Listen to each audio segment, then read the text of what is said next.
Maître Rufino d'Almeida, bonjour. Oui, bonjour monsieur. Merci d'accepter Fraternité FM dans vos locaux pour nous accorder cette interview. D'entrée, j'ai envie de vous demander comment va Boycon. Écoutez, je pense que Boycon, la vie Carrefour, se porte plutôt bien. Je ne peux pas vous donner l'assurance que tout va bien, mais de manière générale, ça se passe bien. Vous voyez bien qu'il n'y a pas de sujet de crispation particulière. En tout cas, il n'y a pas de sujet particulier de crispation. C'est une ville qui bouge, c'est une ville qui se développe à son rythme. Aujourd'hui, quand on parle de Boycon, tout le monde pense surtout au transport avec toutes les localités de notre pays qui peuvent marquer un arrêt ici avant de poursuivre. Alors, le monde du transport, comment ce monde se porte chez vous? Vous savez, le monde du transport n'est pas un monde facile, mais il se trouve que l'économie de Boycon est bâtie autour du transport, du commerce ainsi que de l'hôtellerie. Alors nous nous évertuons ici à Boycon à faire en sorte que ceux qui passent par notre ville l'aiment, l'adorent et aient envie de revenir. C'est pour cela que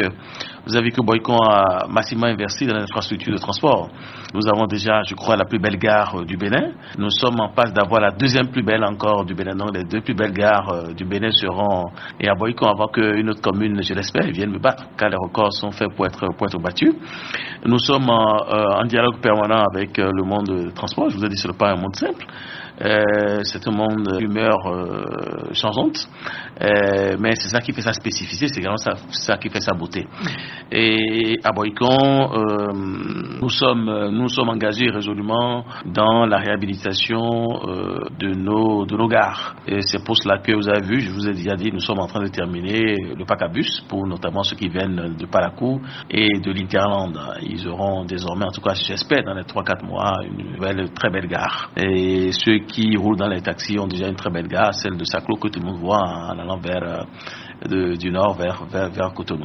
Et nous sommes en train de nous préparer également pour investir dans la réhabilitation de la gare centrale qui depuis 60 ans, pour ne pas dire plus, a subi les affres du temps. Et donc ça mérite une couche de peinture, un rafraîchissement. Nous sommes en train de nous préparer pour aller le faire. C'est dire que de manière générale, le transport se porte plutôt bien. Et à Boycon, en dépit de la fermeture de la frontière qui impacte énormément l'économie boyconoise, puisque beaucoup de nos commerçants, beaucoup de nos transporteurs travaillent avec le Niger, le Burkina Faso et le Mali. Alors, monsieur le maire, vous succédez à la tête de cette ville au maire Luc Atrobou, aujourd'hui à Cotonou. À votre arrivée, certainement, vous avez apporté votre touche en termes de priorité. Est-ce que vous pensez que vous progressez? Écoutez, ce n'est pas à moi de le dire, mais s'il me posait la question, j'aurais tendance à dire oui, bien sûr que je progresse. Et comment? Oui, si vous prenez quasiment dans tous les domaines, nous bougeons. Si vous prenez aujourd'hui la question, peut-être la principale demande des Boyconois, c'est tout ce qui a rapport à la terre. Nous avons repris les opérations de lotissement, nous avons repris la délivrance des conventions, nous avons repris l'ouverture des voies, bien commencé l'ouverture des voies, il y a Rodose. Si vous regardez également de très près, nous sommes en train de reprofiler les voies. Nous venons à peine de reprofiler 50 km de voies. Nous allons lancer dès la semaine prochaine l'IMO pour des avancements tels que sur le Romain. Et surtout, les opérations de lotissement ont repris de plus belle. Et c'est ça la principale demande de mes compatriotes. Alors si nous prenons également un autre domaine qui n'est pas loin de la terre, car c'est la terre qui le supporte, l'extension du réseau électrique de la SPE. Nous avons 66 quartiers à Boycon. L'extension est en cours dans la moitié au moins des quartiers. Quasiment tous les quartiers de Boycon sont concernés par l'extension ou l'amélioration du réseau de la SPE, ce qui est une grande première. Et vous savez que nous avons déclenché depuis 3 mois l'opération Boycon Ville Lumière. Et de janvier à mars, c'est plus de 1000 lampadaires que nous avons érigés dans la ville. Et ceci doit continuer. Nous sommes lancé un défi majeur qui relevait du rêve pour certains il y a quelques mois encore, c'est d'éclairer notre marché. Le marché international de Boycon qui comporte 2 compartiments, le compartiment dit série où nous vendons on va dire les produits vivriers, et le compartiment dit gris où l'activité principale est la vente de tissus, de paille de wax et autres. Nous avons décidé d'éclairer totalement le marché d'ici la fin d'année. Et je peux vous dire que dans une semaine, 2 semaines, nous aurons déjà éclairé 3/4 du marché.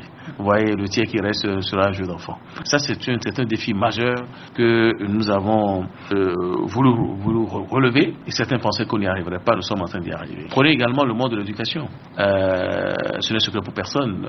Les infrastructures scolaires à Bohican sont dans un état de vétusté, un état de délabrement très avancé. Et aujourd'hui, je pense que en peu de temps, nous avons érigé beaucoup de salles de classe. Je pense que nous devons avoir tutoyé déjà les 80 salles de classe, tout financement confondu, construites en l'espace de 2-3 ans. Vous voyez, et nous nous apprêtons à lancer encore 30 autres dans les prochains jours. C'est vous dire que notre promesse de campagne, qui est de construire 100 salles de classe durant notre mandat, sera largement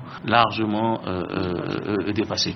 Et puis, ce qui fait ma fierté au quotidien, je ne m'en cache pas, c'est le nouveau tournant que nous avons voulu donner à la ville de Bohican, qui est de faire de cette ville une ville culturelle, une ville sportive. Je pense que nous sommes en train d'y arriver. Vous avez vécu comme moi ces 3 derniers jours le championnat national de boxe féminin, doublé par la finale du championnat de boxe masculin durant 3 jours. Durant 3 jours, vendredi, samedi, dimanche, Bohican a vibré au son des boxeuses et des boxeurs de notre pays. Et vous avez vu comment le public est massivement sorti. C'est ce que j'aime. J'aime avoir une vie gaie, une vie égayée, une vie heureuse, une vie où se passe toujours quelque chose. Et je peux vous dire qu'il y a encore quelques mois, peut-être je ne sais plus trop, 2-3 mois, ce fut le championnat national de rugby à 15. Et 6 mois en arrière, ce fut le championnat de rugby à 7. Et je crois, à mon arrivée comme maire, j'ai été gratifié par la Fédération béninoise de volleyball, qui a tenu son championnat à Bohican. Et il m'était dit d'ailleurs que c'est la première fois que cette fédération vient 2 fois dans la même commune, que c'était inédit.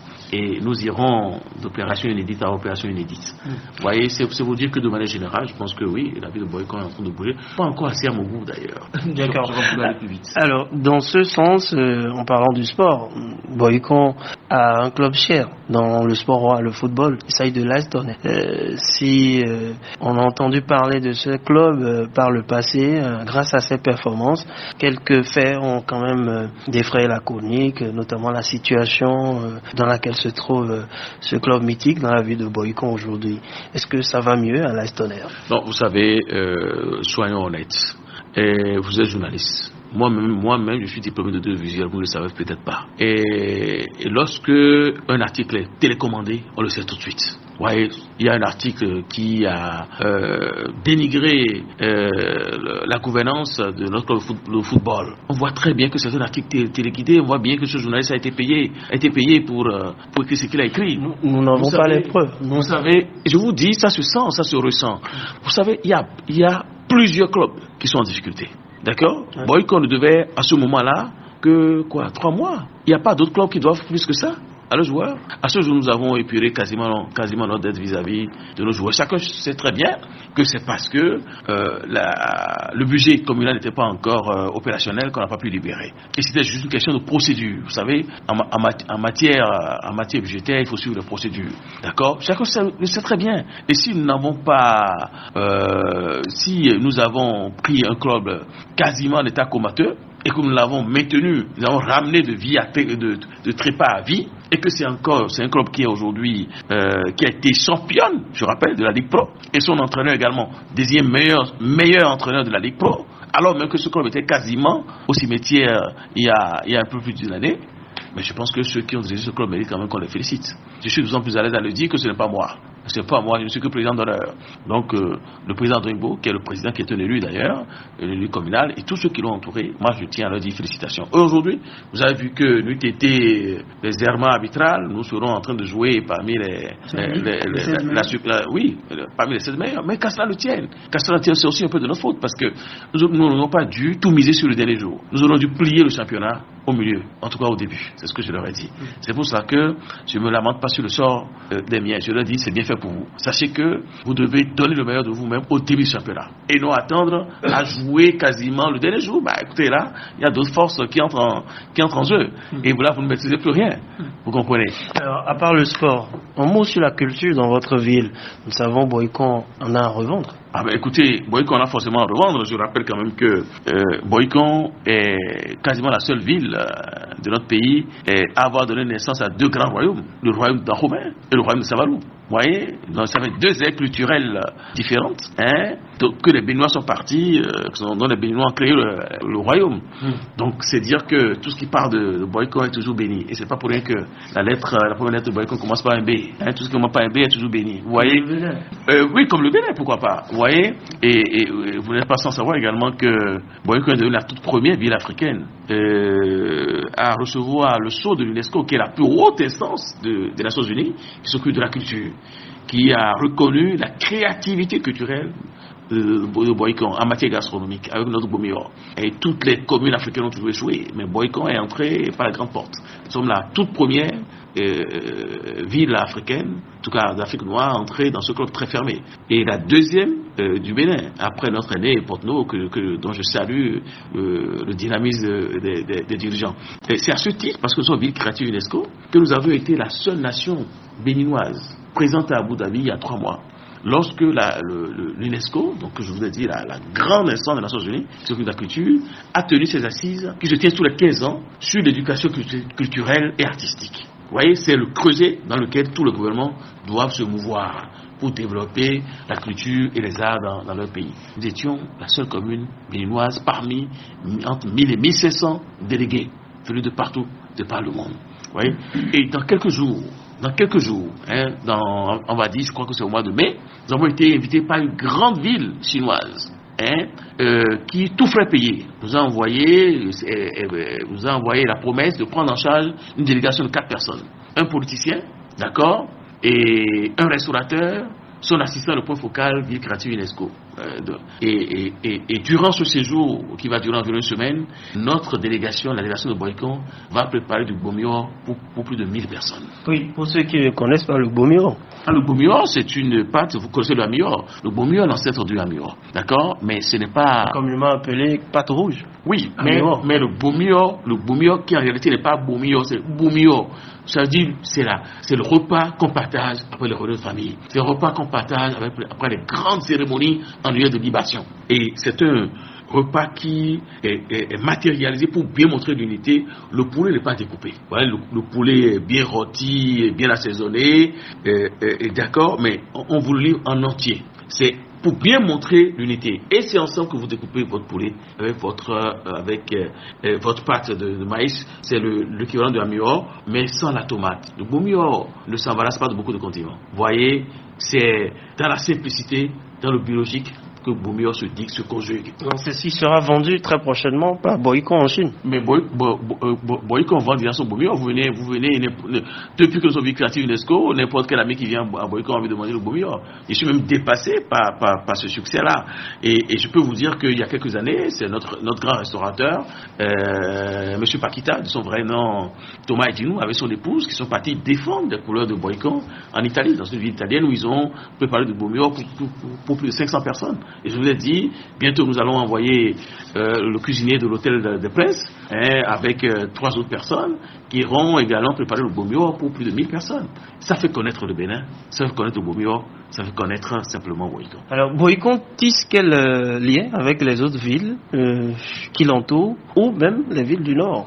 Attendez, Boycon est une ville. Boycon est la Cotonou du centre du Bénin. Et à ce titre, doit jouer son rôle. Moi, j'ai d'excellentes relations avec tous les maires. Je dis bien d'excellentes relations. Le maire de Parakou, c'est un intime. Le maire de Niki, n'en parlons plus. Le maire de Wassapéouko. Le maire de Bassila, qui fut moi RGM quand j'étais terminé au ministère du Plan. J'ai d'excellentes relations avec tous ces maires. Et vous savez que moi-même, j'ai une partie de moi-même qui est du Nord. Nord. Vous voyez, donc raison de plus pour me rapprocher et des maires du Nord. Mais pour autant, les maires du centre du Bénin, particulièrement du Zoum, mais quand vous nous voyez ensemble, vous ne saurez même pas que nous sommes de partis différents. Nous sommes soudés et moi je me plais à aller rendre visite aux autres maires comme souvent me rendre visite.